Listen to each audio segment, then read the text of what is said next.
Hey guys, in this video I will show you how to change opacity of shape in Google Slides. I'm going to add shape first. So I'm going to tap this shape icon right here. Tap this one and then look for that specific shape, for example, circle. I'm going to select this part right here. And then after that, you have to click this and I'm going to add a color to this circle shape.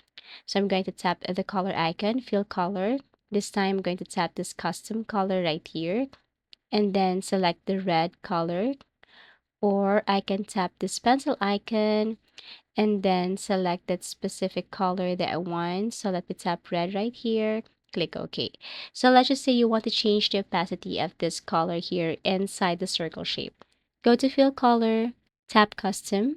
As you can see, we're going to change the opacity of this color red right here. So you have to click this circle and then decrease this one. In this way, you have changed the opacity of shape in Google Slide. And this is what it looks like.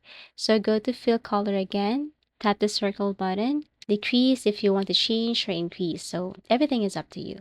But that's how you change opacity of shape in Google Slides. Thank you for watching and see you again in our next video tutorials.